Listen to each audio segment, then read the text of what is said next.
Okay, And here we then are. are you going to open the PowerPoint from yours, Karen? I sure can.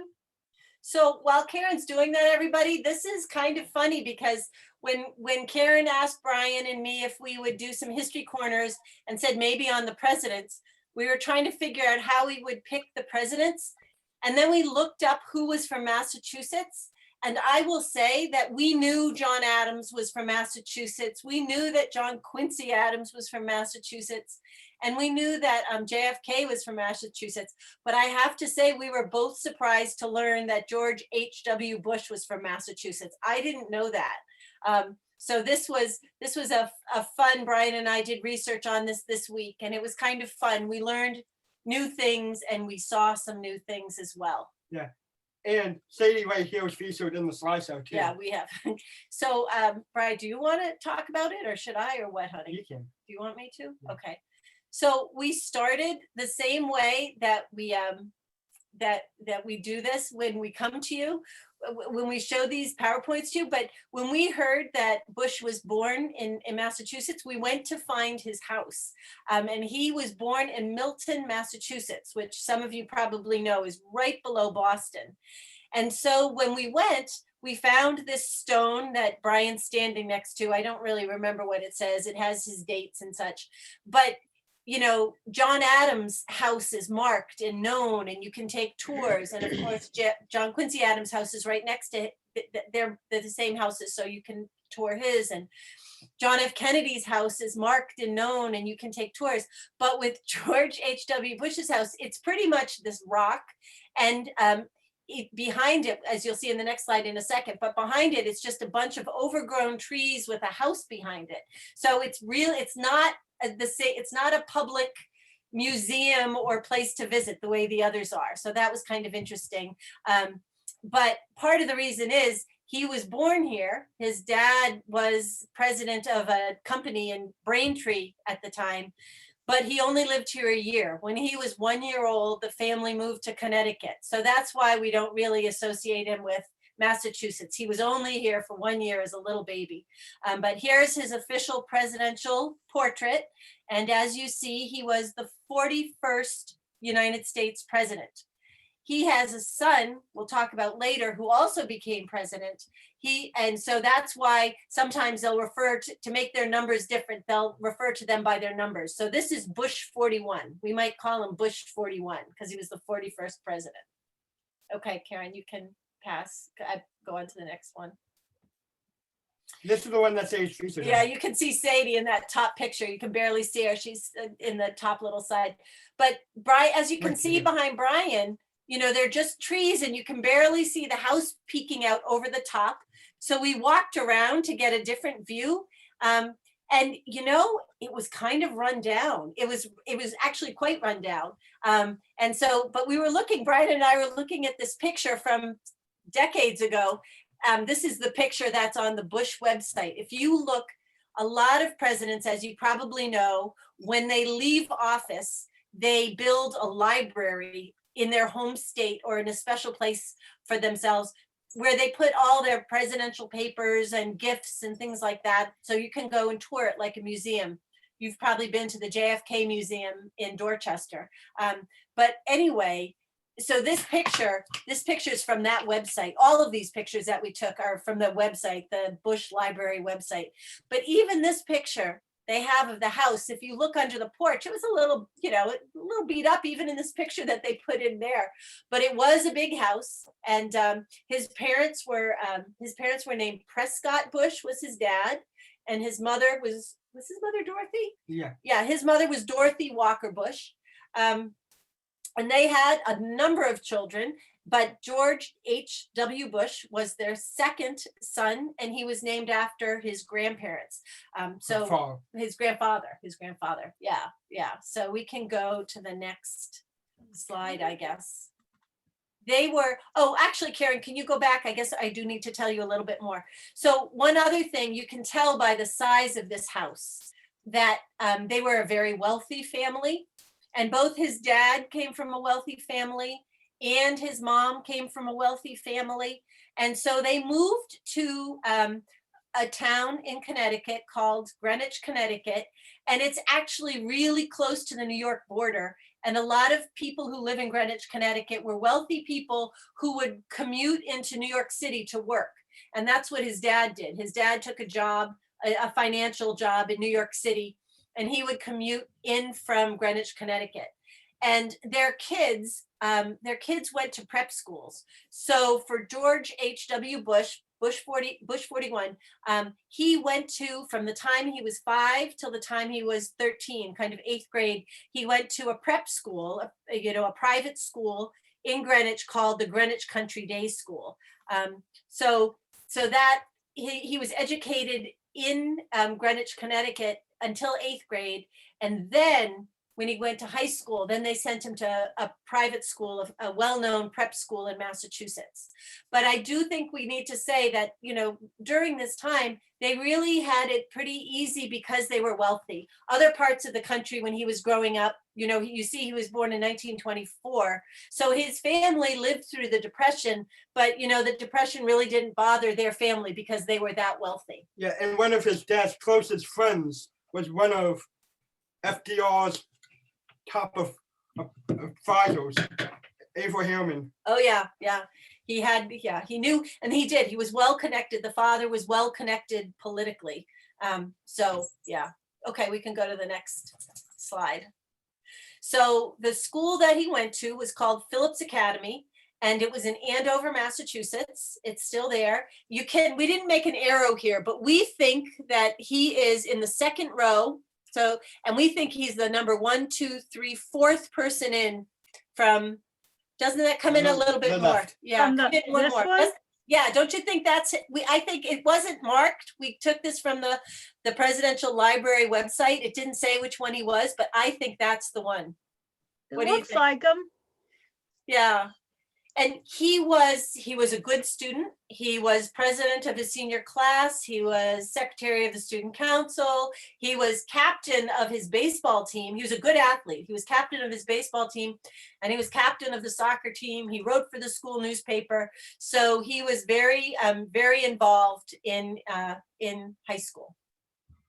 Okay, we can go to the next one. So as I said, the Depression was around when he was growing up, and then also the beginnings of World War II. They could feel that it was coming, it was in the air. And so when he graduated from high school in early June, and then his birthday is June 12th. So on June 12th, he turned 18. And the very day that he turned 18, he joined the Navy because he wanted to go be part of the World War II effort. So he joined the Navy as an aviator or as a pilot. And the documentary we watched said he was the youngest pilot in the whole Navy. The website with his library says he was one of the youngest. But in any case, he was just 18. He had just turned 18. And we wanted this picture because he's in his plane, but there were some other pictures that they show his face full on, and he looked like such a baby. He looked like such a little guy. And he went on, he was in the war for years. And when it was all said and done, he flew 58 missions. He was on 58 military missions as a pilot. And this is what his plane looked like. Now, this isn't his plane, but this is the kind of plane that he had. And over the course of the war, he went through 3 different planes, and he named them Barbara, Barbara 2, and Barbara 3, which we'll tell you why in a little bit. But these planes, they would land on a boat like this, and this is called the USS San Jacinto, and this is the plane. So he would take his plane that looked like that, and he would have to land it on this aircraft carrier, and he landed on this 128 times. So he just was very successful about doing that. At the end of the war, they said he was up in the air flying for 1,228 hours, which I keep coming back to the fact that he was only 18, when he started, which is really mind-boggling to me. And one thing that happened is he was shot down in 1944. He had 2 other men in in his plane. Both of them were best friends of his. They were good friends because they flew together all the time, and they were shot down, and he landed in the ocean, and his two friends were killed. His two crewmates were killed, and he was rescued by another ship that looked like this that was in the area. He was rescued.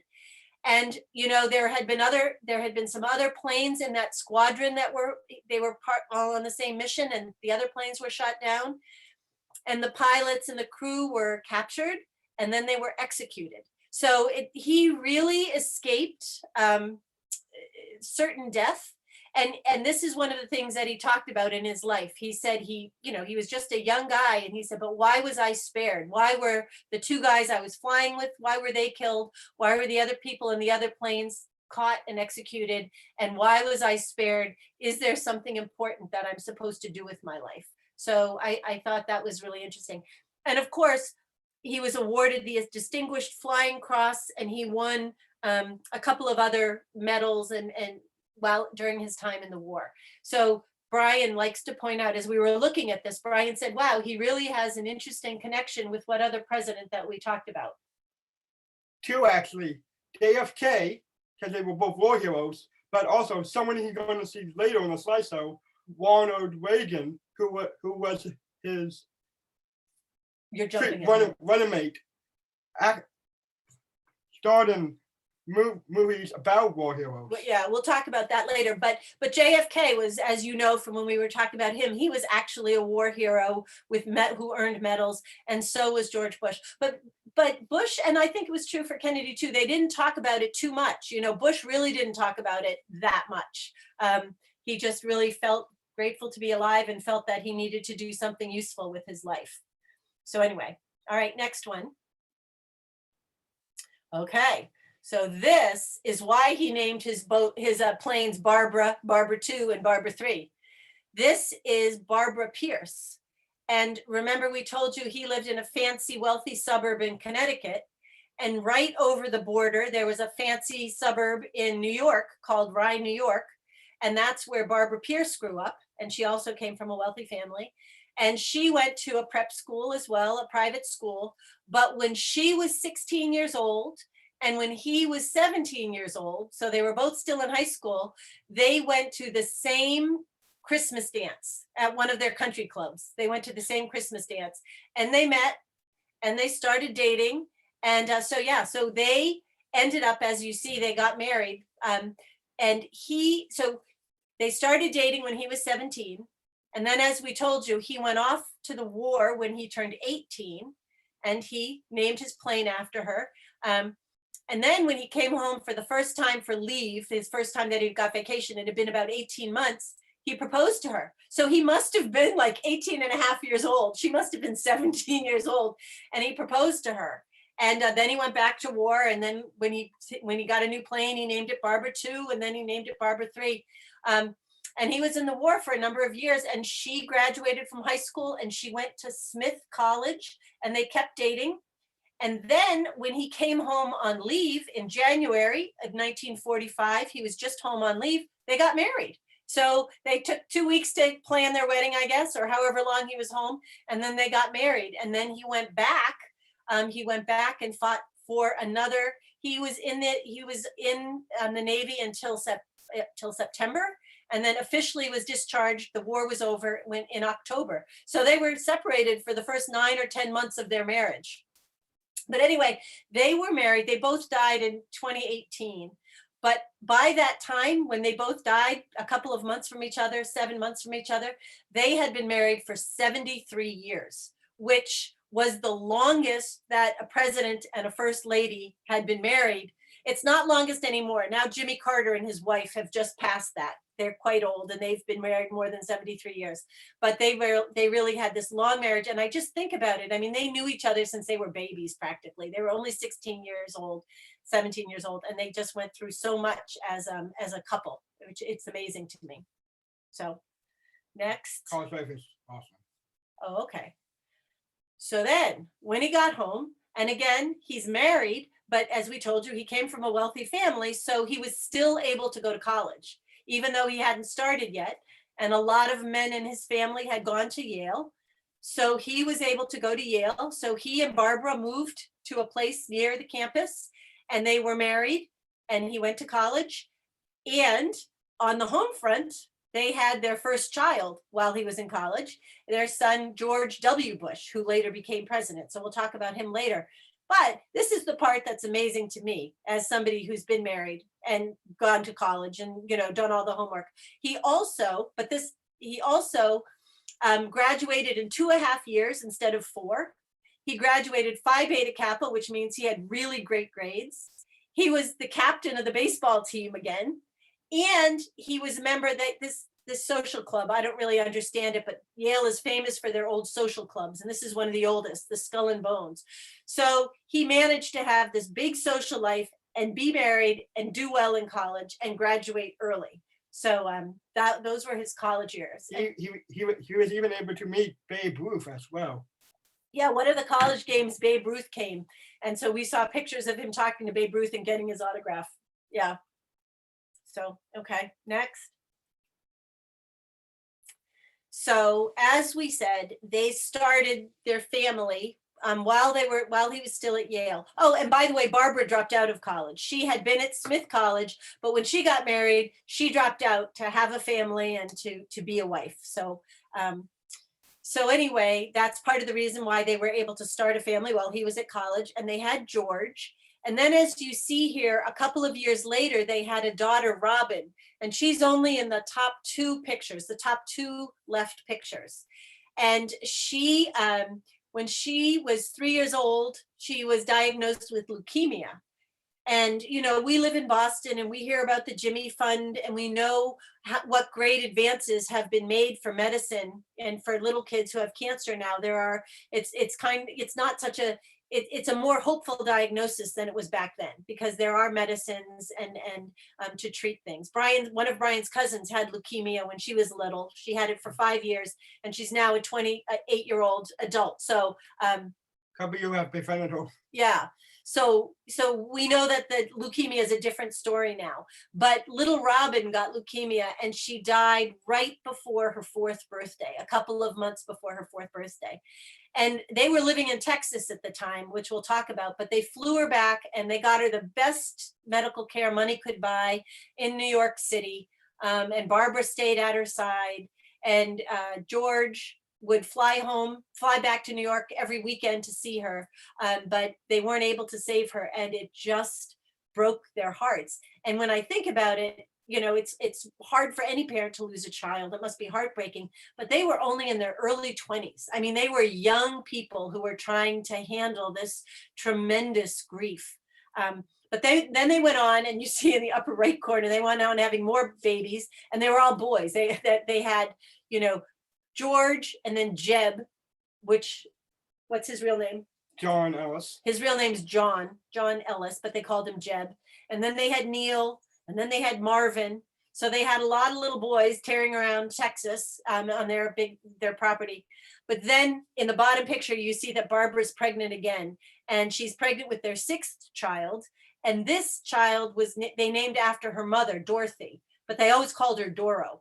But apparently George Bush was just so thrilled to have a daughter again. You know, he just missed having Robin. And when their last little baby was born and was a girl, apparently he just stood in the hospital sobbing. He was just so delighted to welcome Doro. And Doro was born in 1959. That's the same year Brian's dad was born. So Doro is now about as old as Brian's dad. And then we'll get to this later, but they did become a Washington, D.C. family. And there they all are in front of the Capitol, which of course, as we've said, you all have seen the Capitol in the news so much lately, so you should probably recognize that building very easily. Okay, I think that's The next slide. next slide. Texas. Okay, so Brian, do you have anything you want to say about it?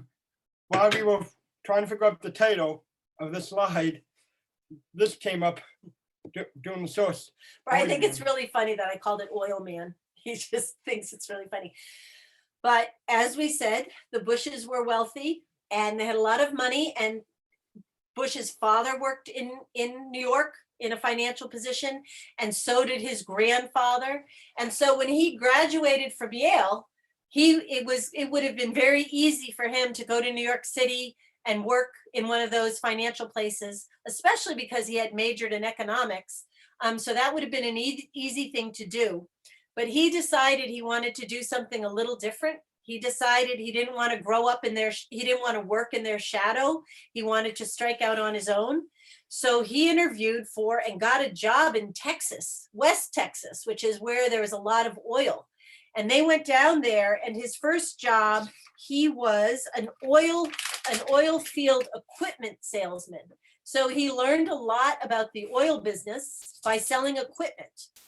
So he did that for a few years. But here's the thing.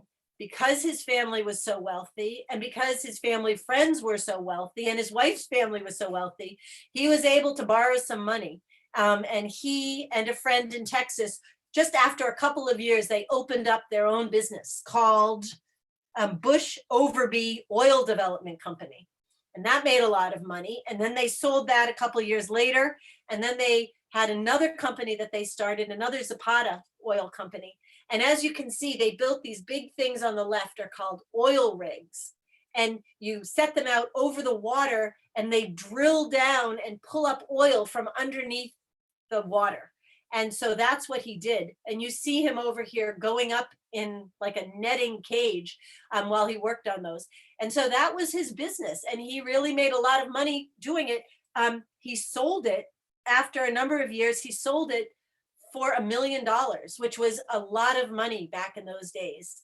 And down at the picture, Brian made me put this picture in as we were looking, because we know that he was a big ball player. He was captain in high school. He was captain at college. So of course he joined the company softball team and played a lot of softball when he was down in Texas. But the other thing I think that's important here is he had this idea, because while they were here, or maybe a little bit before, I think it's while they were here, his father, who lived back in Connecticut, ran for senator of Connecticut, and his father was made senator of Connecticut. He was elected. And so that's something George thought about a lot. And he decided, after he had made so much money, he thought, okay, now I'm going to turn my attention to public service. I've been very fortunate. I've made a lot of money, but now I'm going to do something that helps, that for the better good. I'm gonna try to find something to do with my time that helps people. So that's when he started getting involved in politics. So Karen, do you want to stop and ask if there are any questions so far? Do you want to do it that way? Or should we just go through? I couldn't really see the people. Now I can see them. If there's a few questions we could ask Brian. He's got his hand up. So I went to his summer house once. I drove by. Oh, up in Maine. Yeah. We're going to talk about that, Brian, at the end. We're going to talk about that. I've seen it too. It's and beautiful. I watched the video that I sent Brian for the PowerPoint about the video. Oh yeah, thank you for sending that. We'll talk about that at the end. We'll talk about that at the end. Dan O'Donnell, you have a question? That was funny he called an oil man. And I think the most proudest achievements, are you gonna get to the ADA yet, Brian? Yes, we're gonna get there too. Okay, so we'll just go ahead, Karen, because it sounds like people have questions about things later on. I think that's a great idea. Thank you. So these are just 4 pictures of his early political career. But up in the top corner, he's in his 40s here. He looks pretty young still, but he's in his 40s, and he had run for some other things and lost. He was a Republican in Texas. And at that time, Texas was Democrat. You know, there were a lot of powerful Democrats. So he lost a couple of elections, but then he won in 1957. He was elected to the House of Representatives for the 7th district. So that's, and as we saw from the last slide, so it was also doing the whole, that his state, Texas, was also really hot-headed and messed up too, and after JFK's assassination. Oh, that's interesting. So that happened during this time. So he was an elected official during the time that Kennedy was assassinated down in Texas. That's an interesting connection, Brian. After he was the House of Representative, he was asked to be the ambassador to the UN. So you can see him at the podium in front, and the United Nations has members from all over the world. And so he would talk and address and represent the United States there. And two of the big issues in those days, in the 70s, the early 70s, were our relationship with China and our relationship with what was known as the USSR, now the Soviet Union, the United Soviet Union, United States of the Soviet Union, I guess it stands for. Down in the bottom, the one in the Oval Office, that's Nixon, who's sitting at the Oval Office desk. But George Bush is standing in the background, and he was the chairperson of the Republican National Committee. And so he would be the person who represented the Republican committee. He would be the one who was in charge of fundraising for Republican candidates. He was the one who would look for talent, people who might be elected, be good Republican candidates. So he spent a year doing that. The problem was these were the years right around Watergate, and people started saying to him, you know, we heard that Richard Nixon did a couple of shady things, and he always defended him. He said, no, I asked him. He told me he didn't, you know, I talked, whatever. He told me he didn't do it. I've heard him say he didn't do it. And so Bush always denied that Nixon was involved. And then, of course, as Watergate played out, it became apparent that Nixon had been involved, and Bush was crushed. But he still was the chairperson of the Republican National Convention. So according to his website, he just switched to defending the Republican Party. He no longer defended Nixon, but he would defend the Republican Party and try to talk up the qualities of being Republican still.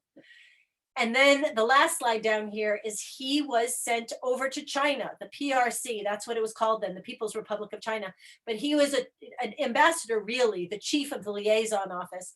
And you can't see it right here, but in the front row with him is Henry Kissinger, who was the Secretary of State. And that was a really big visit that got a lot of publicity. That, you know, visits to China, it hadn't really happened that often at that time. And so he was pretty much the ambassador over there who helped make that happen. So those were just his early political jobs. So, okay, you can go ahead. Okay. So then when he came back, he was asked to be the director of the CIA. And I know you've all heard of the CIA and, you know, the intelligence gathering and, you know, spying and all of those things. But part of the reason he was asked, and he was asked by Gerald Ford, I think, was that because of Watergate, CIA had gotten had a bad reputation. And also the Vietnam War, we just come through the Vietnam War, and the CIA got a bad rap during that. And so Ford asked to be said, you know, you appear to be a good guy. You appear to be a decent guy with integrity. So could you come and lead the CIA and try to get it to the point where it has a nice reputation again? So, so that's what happened in those pictures. And now in between these, this is kind of interesting. In between these, he had all these little political jobs, and he was starting to get an idea that he might like to be president. And his dad, who had been senator in Connecticut, said, yeah, that would have been a neat thing to do, but I just started too late, you know, but you started young and that might be something you could do. So at this time, though, he took 4 years off and he went back to Texas and he worked in a bank in Houston and he made a lot of money. But also at the same time, he started putting the idea out there that he wanted to run for president. And he started raising money and he started getting supporters and he started letting it be known that he wanted to run for president in 1980, in the 1980 election. So then the 1980 election came around and the Republicans were trying to pick who they would run for their party. And one of the people he was running against was Ronald Reagan. And you see him in these pictures here. And this is just so funny to think about now after the election we just came through. But the two of them, as they were trying to figure out who would be the Republican nominee, It was a really ugly, kind of mean campaign. It got mean. But the part that's so funny is that George Bush kept calling Reagan old. He kept saying he's too old to be president. He was 69. And now, as we know, the election we just came through, people are in their late 70s. So it's funny that back in those days, that was the big insult that Bush would throw at him, is that he was just too old. And then in return, Reagan said, well, you're just a little rich kid. What do you know about how Americans live? You're just an elitist who's had a very privileged life. So what do you know?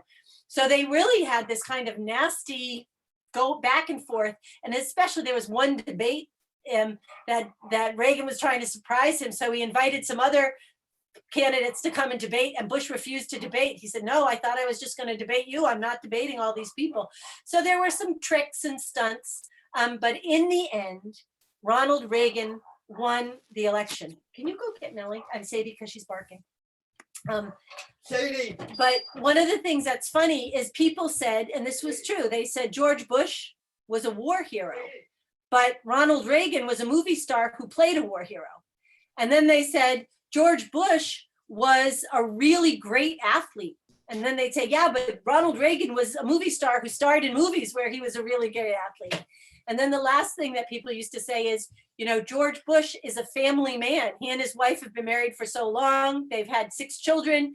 And then people would say, yeah, but Ronald Reagan, whose own personal life was not so happy, or had some bumps, let's just say, but they'd say, oh, but he plays a happy family man in the movies. So that was kind of a funny thing in the election too. But Ronald Reagan won. And he was more conservative. George Bush was more of a moderate. So when he had to pick a vice president, even after that nasty campaign, when he had to pick a vice president, he picked George Bush. And he said, because he's moderate and people will like that. And also because he's young. And if there are any people who think I'm too old, it'll be nice for me to have a young running mate. And so here they are. And Reagan had 2 terms in office, and Bush was his vice president for all 8 years. But another thing, a last story about them, when they started working together, there was respect. It was, little by little, they got to know each other and the tensions relaxed a little bit. But then there was an assassination attempt on Ronald Reagan in 1981. He had just gotten into office, and people were saying, and he had to have surgery. He was in the hospital. He was, out of commission for about 2 weeks. And so people were saying to Bush, go ahead, use the 25th Amendment. You should be in charge now. You should be making decisions. You should take over right now because he's, in the hospital. He's not capable of this. And Bush said, no, we don't need to rush to that. He's, he's doing fine. We're in communication. We don't need to rush to that. And supposedly after Reagan got well, he was so appreciative of the way Bush had handled that they became very good friends, and they worked together very well. They had lunch every Thursday after that. They just had a lunch in the Oval Office together every Thursday because they had proven that they could work together even after a nasty campaign. And not that Biden's and Kamala Harris's campaign was so nasty, but they did have a few tense moments in debates and whatnot. And he did the same thing recently, right? He asked somebody who ran against him for the primary, he asked Kamala Harris to be his vice president. So this does happen sometimes. Yeah, and after both their presidencies, they remain friends too. And so there they are with their wives. Nancy Reagan is the one on the left, and Barbara Bush is the one on the right, both in their red dresses at some fancy affair. So, okay, I think we're done with that. Okay, and this is what somebody was talking about. So he was in office as vice president for 2 terms. And while he was vice president the second time, he decided to run for president the next election. And so sure enough, he ran in 1988. And this is another Massachusetts connection because the Democratic candidate was Governor Dukakis from Massachusetts. So, but he ran against him and he won. And he similarly also chose a very young vice president. This is Dan Quayle. and he was from Indiana. He was known for being young, and he was conservative. Bush was more of a moderate, and he chose Quayle from Indiana because he was a conservative. The picture below that is, of course, Barbara Bush became the first lady. And this is just a picture of them at Camp David. Camp David is the president's sort of retreat. It's fairly close to Washington, D.C. And that's where they go to relax when they want to have a little bit of a getaway. But the two, Brian and I went through the list of the things that happened. He was only in office one term, it turns out. But the two things that people talk about most often, Well, technically three. technically three, what's the other one? Some of that started with Reagan, Oh, what? the Cold War. Oh, the Cold War, which started after World War II, was just coming to an end while Bush was in office. And so he didn't really have a big role in bringing it to an end, but he handled it well, I guess is what they say, as the Soviet Union broke up and as all the Eastern European nations were started. So that happened when he was in office. But then, and there was an oil in Kuwait. What year was that? 1988, Brian? Mhm. One of the big things that happened when he was in office is that in 1990, Iraq invaded Kuwait over in the Middle East over oil. And Bush really had a strong reaction against that. And he said, you can't do that. You can't invade that tiny little country. And he convinced other countries to join with us and to stop Iraq from doing that, saying you can't take advantage of the little Kuwait. But people said, come on, let's be serious. Part of the reason he's so interested in the Middle East is that's where we get all of our oil, or so much of our oil. But it was a really tense time. And I remember this so well because while this whole thing was happening as this was boiling and getting to the point where there would be a war, I was pregnant with Brian. And I just remember seeing that on the news every night and thinking, oh my gosh, how can I bring a baby into a world like this? And Brian was born at the end of December. And in the middle of January, the war started. The war in the Gulf War, they call it, started. Yeah, and it also extended to his son's presidency as well. Yeah, they were right. But anyway, what they set out to do, they accomplished in a couple of months. And then he declared the war over, that they'd achieved their goals, that they'd gotten Iraq out of Kuwait by March. And so that was considered a big victory for him, for getting them out, but also for managing to rally the support of a lot of European nations. And so he had such a high approval rating. At that time, I think it said he had an 89% approval rating, which is the highest approval rating a president's ever had. But then when he came back to, the reason he's only one term, they say, is then he came back and there were some problems economically here and people didn't think he was doing such a great job with that. So they were saying, yeah, you did fine in foreign affairs, but when you came back here, back home, people just didn't reelect him. They wanted something different. However, and I forget who pointed this out. Dan pointed this out. One of the things that he did that was amazing and wonderful, and as Brian said to me the other day, it changed all of my friends' lives. But in 1990, July 1990, President Bush signed the American with Disabilities Act. And it was a civil rights act. And it said, you cannot discriminate against people with disabilities because they have a disability, not in school, not in jobs, not in transportation. It just made discrimination against people with disabilities illegal. So that was President George H.W. Bush who signed that. And here is a picture of him signing that outside the White House. So this is a very famous picture. You've probably seen it before. So, okay. Next. All right, so this is a fun slide. The Bushes are dog people. They love having dogs.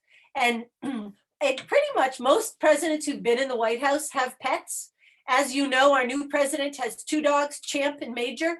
So Trump didn't have a pet. Trump was one of the first presidents in a long time who didn't have any pets. But the Bushes loved pets. They had a lot of them. And when they went to the White House, their dog's name was Millie. And here are a couple of pictures of Millie. You can see her up in the left-hand corner. She's actually in the Oval Office with Bush as he's doing some work. And then down at the bottom, Kennebunkport, we'll talk about that, but their family vacation place was in Maine. And so Millie loved going up to Kennebunkport. But the picture that's up at the top right, which I love, and I didn't know this, or if I knew this, I had forgotten this. But while Millie was in the White House, she had a litter of puppies. She gave birth to 6 little puppies while she was in the White House. And so you can see her walking across the lawn with her new little puppies. And then we also know that one of those puppies was given to George, the son. And later, when he became president, years later, that puppy was grown up and went back to the White House. So that was the second from that dog family that lived in the White House. But down at the bottom, after President Bush was, President Bush was no longer in office, or in 1990, I think it was, his wife, Barbara, wrote a book called Millie's Book. And supposedly it was the story of the White House as told through the eyes of their dog, Millie, who lived there. And it went to #1. It was a bestseller. So I imagine it has a lot of pictures in it. I've never seen it, but that's that lovely picture down at the bottom. Barbara Bush is on a book tour for Millie. Okay. And I think Brian, was it Brian? No, yeah, Brian mentioned their family home. And I think it was Bush's great-grandfather, maybe his great-great-grandfather, bought this little piece of land that you see up here sticking out into the ocean up in Maine. It's not too far from Boston, a couple of hours. But this is Kennebunkport, Maine. And they bought that whole little piece of land and they named it Walker's Point. And that was the family name, Walker's Point. And they've built a few different houses on it through the years, but this one where you see the moon over it has been there. They built that right away. And I think they initially bought the land in 1901. So this land has been in the Bush family for over 100 years. And he loved going there. I mean, much the same way that Trump would always go to his own property in Mar-a-Lago down in Florida, Bush and his family would come up here and relax up here in Kennebunkport, Maine. And he apparently spent every summer of his childhood up here. And when he and Barbara were raising their kids, they would bring them every summer. And this still to this day is a place where the Bushes go for weddings and celebrations and family get-togethers. And you see a picture of a bunch of them on the lawn. And he loves to fish. He loves to water ski. He loves to boat. He has a lot of hobbies related to the ocean up here in Maine. But also he used to bring dignitaries here. Margaret Thatcher has been here. He used to bring people when they would come over from other countries, they'd bring them up to Walker's Point and entertain them up here. And then the other thing that we learned, I didn't realize this, but when he was in office, there was a terrible, terrible, terrible storm on the Atlantic Ocean. And it just showed pictures of the waves crashing over this house. And it totally destroyed everything in the house. They had so much damage. People were wondering if they would move and never come back because it was just, so close to these stormy seas. But they did rebuild, and it was a lot of money. And I learned this morning. I didn't tell you this. I learned this morning. He could have gotten insurance money, flood insurance money, but he didn't want to do that because he, as president, is the one who had declared that Maine was a state of emergency, and he thought that wouldn't look good if he declared that it was a state of emergency and then he tried to collect insurance. So they had about $300,000 or $400,000 worth of repairs that they just paid for out of their pocket because it just wouldn't look right if they tried to cash in on insurance money. But this is the picture of Kennebunkport. Okay, Next slide. Yep. Yeah, and then I think next slide, Karen. Okay, and then we said they had 6 children. Robin died as a little girl, but the others grew up, and they have 5 adults living now. And these 2 you probably are familiar with. The one on the right is George W. Bush, and he was governor of Texas. And then, as you know, he became president of the United States. He was a 2-term president. And then, but on the left, that's the 3rd child that went, George Robin Jeb. And Jeb was governor of Florida. So they had 2 sons who grew up to be governors and 1 who grew up to be president. And of course, there's been one other family that you know well who had both the father and the son who were president. John and Quincy Adams. Yeah, the John Adams and John Quincy Adams. And 2 fun facts about George W. As I mentioned, Bush's Gulf War led to wars in Iraq and Afghanistan, which he's the one that put it all down. And 2, and full members of Bush's cabinet joined his son's cabinet as well. Yeah. Okay, and then the next slide. This is kind of a fun slide. I think it's the next one. So as we said, he was a pilot in the Navy when he was 18 and he loved flying. And there are so many pictures of him in helicopters and getting in planes and boarding, you know, Air Force One and all of that. But he also loved skydiving. And so he continued to skydive, this man who loved being a pilot. And down here, you see this saying that he always said, kavu, which means ceiling and visibility unlimited, which means that was a flying term, which means you could see forever. And he said he tried to apply that to his life. You could see forever, things were looking good, things like that. So he has that carved into the wall up at Kennebunkport. But these pictures, this one, let me see, which one is it? The one I have to make sure I'm telling you, one of these pictures was on his 75th birthday. Which one? Oh, the one in the white outfit. As you see in the white outfit, that was how he celebrated his 75th birthday. He went skydiving. And then the next one in the yellow and the black parachute, that was his 80th birthday. Awesome. And he wanted to celebrate his birthday again by parachuting, but I think Barbara was a little nervous. So she said, you have to go with somebody this time. So he did a double parachute. And when he landed, the picture of him landing is really interesting because you have this whole crowd of parachuters who are down there to kind of catch him and make sure he doesn't crash very hard when he lands. But then this last picture, which I love, where he's just got his arms out and stuff. As I said earlier, a lot of presidents, when they stop being president, they build a big museum or what they call a library to house all the things, their important papers from when they were president. And his is down in Texas. It's right near Texas A&M University, and it has 70 acres. So when he skydives over his presidential library land. But this picture of him again skydiving with a buddy, that's what they did to celebrate the 10th anniversary of his library. So in this picture, he's 87. Now, and it just, my mom is turning 85 next week, and I just cannot imagine her doing anything like this. So it's really rather remarkable that he was doing this at his age. And now to the last slide. And now to the last slide. And also on the library, that's where he's buried, and Barbara, and then they had the body of their daughter, Robin, moved there as well. So if you're on the property near their presidential library, you can also go and visit his gravesite. So that's what we learned this week when we read up on Bush. So Karen, if anybody has questions or comments or things they can add, that'd be great. Let's see. Chris Britton, is it okay if I stop sharing? Yes, please go ahead. Okay. Then I can see everybody in the gallery view. Okay, Chris Britton, you have a question? Yeah. You know, how Al Gore lost and George W. Bush won, and I think that's terrible. And he's getting all the credit. Do you want to know something funny, Chris? One quote that we learned, remember I showed you that his dog Millie was famous while she was in the White House? Yeah. When they were running for, when the election was going on and Bush was running against Clinton, and of course Clinton's vice presidential running mate was Gore, and they were all on the same debate stage. And that was the first time the country learned about Millie, because George Bush said in the debate, he said, you know, my dog Millie knows a lot more about foreign policy than you two bozos.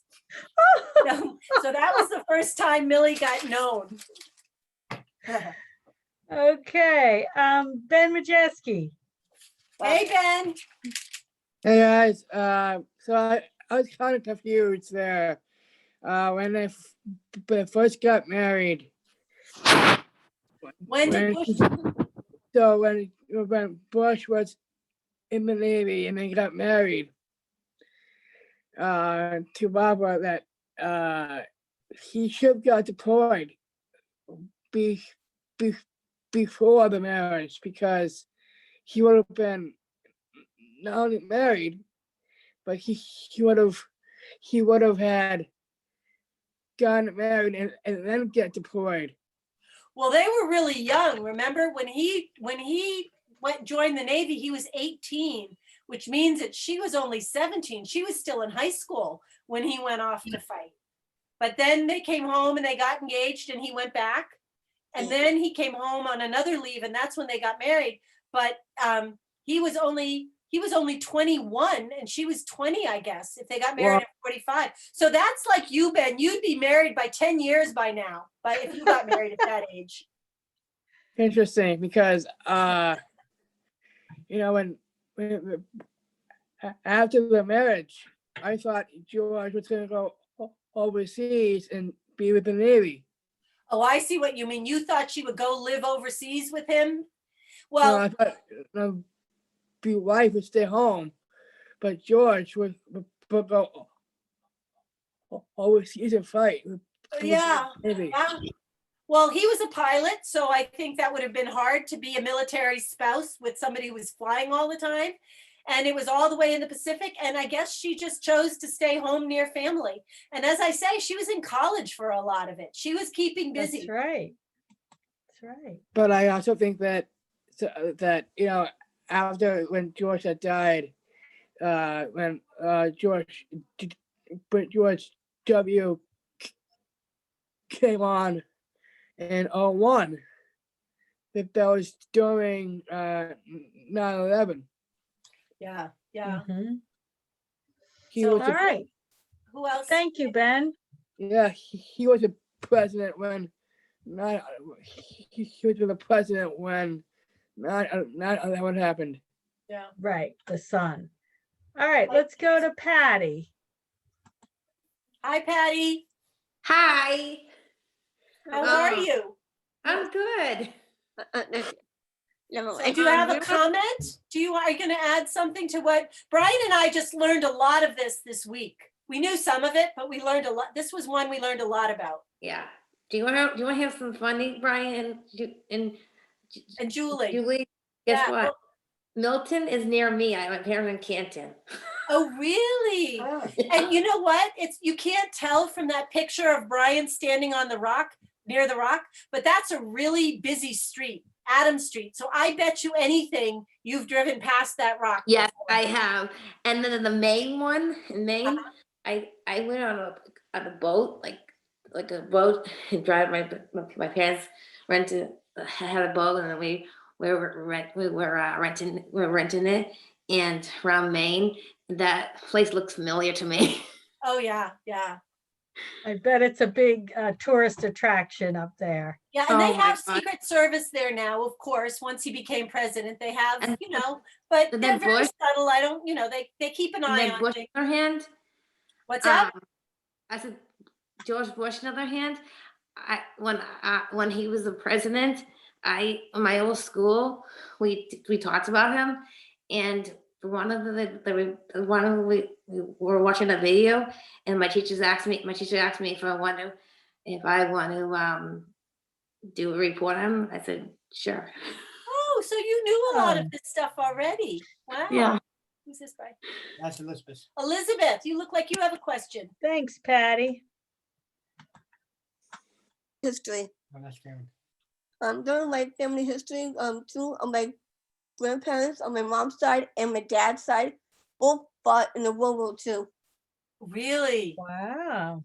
Yeah, my grandpa was in the World War II too, also in the Pacific Ocean. My- Yeah. my Oh my Oh. goodness. On my mom's side got shot right in the leg. Couldn't think he purple award from Oh, the purple, is it the Purple Heart Award you get when you get wounded? Is that it?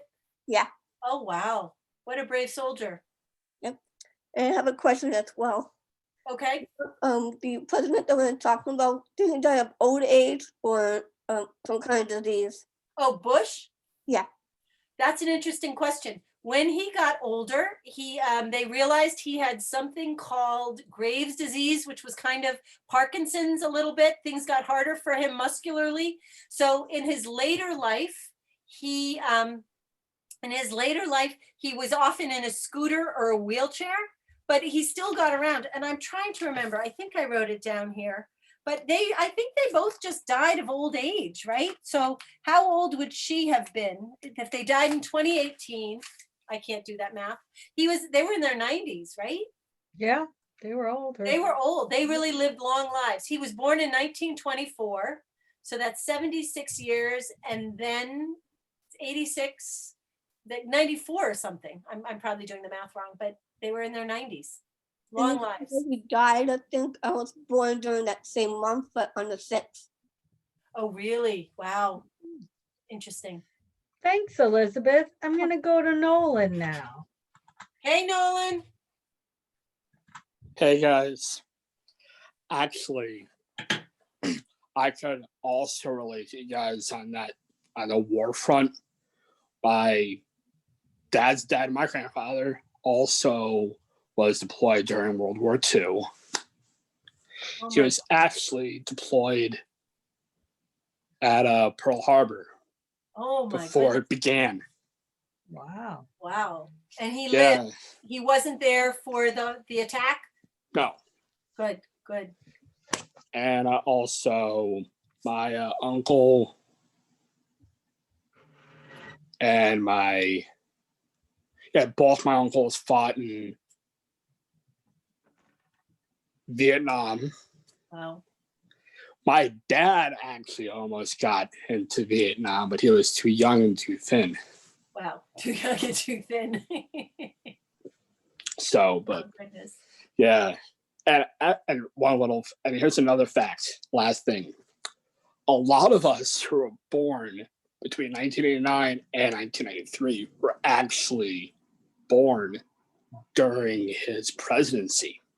What an interesting point. You're right. Yeah, like Who was Brian president and when you guys were myself. born. That's What an right. interesting observation. Yeah. Yeah. Yeah. Cool. All right, let's go to Brian Given. Is there a way someone can explain the video that I sent? Explain it. Remember when I sent you the video, Karen? Right. Yeah, I tell think us Karen, Mike, go ahead. I think Brian said that we didn't have time for it. It was too long. Brian, wasn't it his inauguration video? Yeah, about the history, more about him, like when he was a baseball player and thing. Oh yeah, I know, a So huge both part videos. of his life. Yeah, So it's and all he about both played videos. tennis and he skied and he golfed. He was a really very good natural athlete. Right, like we all are. Well, I Yeah. think that's something that if people want to do more research, there's plenty of videos and things out there. Thank you, Brian and I- Brian. We love looking up, as we say, looking up those presidential libraries, like JFK's library website. We had so much information in the Bush Library website. Of course, John Adams doesn't have, well, they do, they have one about him, but I don't know if he has a presidential library. They have a website. Well, Julie. Okay, Sanaz, last question though, because we're going Hey, over time here. Sanaz, how are you? Hi, Julie. How are you? I'm doing well, thanks. I actually wanted to ask. I know that I know about Bush, but I wanted to ask, when did he started the army? He was 18. So what would that be? If he joined, let me see if I wrote it down. He Or joined a year or something. 24 and 10 is 34. So 42. He Yeah. joined in 41 or 42. What? That is funny. It's a long time ago. Wow. Yeah. All right. Thank you, Sanaz. Thank you so much. Adam has a question. Adam does. I think Karen said Karen, do we have time for one more, or is that? All right, one more and that's it. Hey, Adam. What's up, Adam? Not much. You? Not too much. You have a Oh, comment?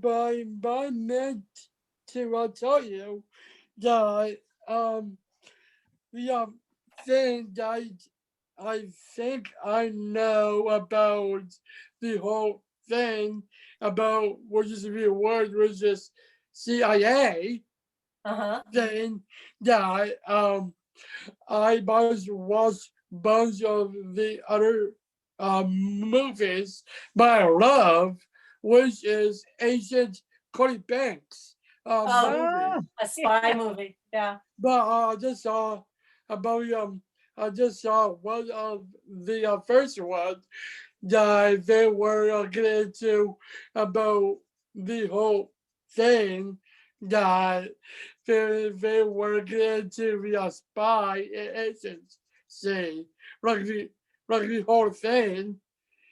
But and about the second one is full with high. It is real full with the high tech technology service agency, but then it's also get into the about the whole spy world. Oh my goodness. Thank you, Adam. Yeah. So ladies, I have something, this is for everybody, but this is also, ladies, Brian and I decided we haven't talked about enough women. So Karen and Mark asked us if we do some more little history corners in April, and we are going to focus on some women. So we're looking forward to seeing you all back then. Well, women from Massachusetts, that's what we'll look at. Some We important love women from that. Massachusetts. I think we have another session in 2 weeks, I think. All right, everybody, you can Well, unmute and say goodbye. Thank you. Thank you, Thank you Julie. so Thank Thank you, you, Brian. much. And we will see you Bye. back here in our next session in the spring, in April. I'll see you at 7, Oh, Karen. good to see you. Good. Bye, guys. Yes, Bye. Yeah, flick Thank yourselves you, off. thank you, Brian. CPF, Thank you, brother. Yeah, flick yourselves You off. guys. Go tonight. Good night. We'll see you tonight. Yes. Yep. I'll see you Bye-bye. tonight. See you tonight. You got it. Yep. Rock and roll. Oh boy. Bye, Allie. It's 5 o'clock somewhere. Thanks for sharing Almost. that idea. Almost 5 o'clock. Bye, ladies. Oh, good to see you all. Should we get off the? Are you I waiting? know. Brian likes to wait. Brian likes to be the Yes. last one. Oh, we know. Yes. We know. He does it after church on Sunday. They have a fellowship hall. He's always the last one off that too. Smart man, Brian. You're a smart man. Thanks, Mark. We All went up to Kennebunkport this past summer, and we took just a lobster boat tour. Uh-huh. And we rode the boat right out by there, Walters Point, and we went back, and then we kind of drove closer to it, and we could see the younger Bush president was out there with his dog, and then Oh other my people were on. So goodness. they were up there at the same time. So it was kind of fun. And it looks huge. I mean, is it enormous when you drive by? Yeah, it's big. They have built some other. I think there's like one of the things. One is Jeb's. One is probably the The parent. compound. Yeah, it's Right, fun. like the Kennedys, Yeah. family compound. Yeah, yeah. a neat area. Neat area. Fun. So, thank you. And I like the idea of adding some women. Yeah, we realize the only woman we've talked about at all is Louise May Alcott, and then some women just as wives, as first ladies. So, right, Bree? Yeah. Yeah. That's great. That's great. Thanks so much for being willing to do that too. It really helps. Oh. Fine. And if you think it's fine, you think that's fine. Like, are we pitching it right for our audience? Oh, perfect. Okay. People are into it. Yeah, Good. I'm into it. I love all this. Me too. Well, as I've said to Karen before, this is a great thing for us because it gives us a project to work on, all Yep. week long. And Brian finds documentaries and books, and then we read on whitehouse.gov and we read if they have presidential libraries. So it's fun for us. Right, Brian? Yeah. We love it because they get tired of looking at us. So we're really happy to have other faces and other facts and interesting things that we can't share. Well, thanks for asking us. It's all But anyway, good. I know Brian's going to see you all this week, but happy Valentine's Day. Have a nice weekend, Yeah, you all. nice too. Thank you. You Yeah, too. going out to any place fun, any fun restaurants. Oh, I mean, yeah, we're nothing, going right? dancing. I think Patty's will be involved in our Patty's takeout somehow will be involved in our Valentine's Day. Sounds like a good plan. Valentine's Day already came early for both the Modestis and Durkins yesterday. Did it? Yeah. Birthdays too. Couple birthdays. Yep. Yep. All righty. All right. Thank you, Well, Julie. Thank you. thank Brian. You're you. welcome. Good to see you. Bye. Karen, thank you so much for getting the permit in for camp too. Oh, it was my pleasure. It was Was it actually hard or was kind it of nice easy? to be in the office for a few minutes. Yeah, it's cleaner. Oh my God, I said that when I walked in the door. I'm like, more clean. This is so nice. It was fun. It was fun to clean. That's great. I was late to this because I was talking to Celia's parents, one of our campers, just kind of telling her, thoughts about camp. So I think I probably should put out an email just saying this is what we're planning on doing, and then Okay. I'll show you a draft of it, Yeah. Yeah. But she was good with it. I was just like, you know what? We're not going to know till the end of February about the parents. I think we'll reach out to the parents and figure out what siblings, and then Yeah. if there's more space, we can open them up. But yeah. Cool. And you said you had a good talk with the Yeah, grant so, lady? so I talked to this lady. She's actually in Marlboro. I got her name from Easter Seals, and sometimes she knows all the donors. She knows all these grant people, Karen. She says sometimes she gets calls from nonprofits that are all they do is grants. So she has to push them towards fundraising, annual funds, events. We're the exact opposite. We have all this. So she loves what we do. We check a lot of boxes with human service, with athletics, with disability, with camps. But we just haven't done that grant piece. And she says it's really good to diversify the income coming in. Yeah. So I asked her, what could be the next steps, and she said she'd want to do a more in-depth interview with me. And then I said, well, if you have questions for Betsy or Pat, we'll get all that there. And then she thought once she had a better idea of us, and she has a pretty good one because I sent her like a snapshot of us, she would she could get us a list of like low-hanging fruit that she thinks we could get. Cool. And I said, well, can we do that by March 2nd? Because I told her we meet with our board so few times a year. So, I don't think it'll be very expensive at all for her to like interview us a little bit more, find out what our organization, come up with a list, and then we could go to the board with March 3rd and then, make a game plan. And she said, with you guys being a really small nonprofit, she could do as much or as little as we wanted. Like we could write the grants, send them to her. She would edit them, make them more grant friendly, submit them, or she would do the whole thing, soup to nuts type of thing. So, be interesting to what she costs, but I know she's like the top person out there. That sounds great. Mr. Seals got it to us, but good connection.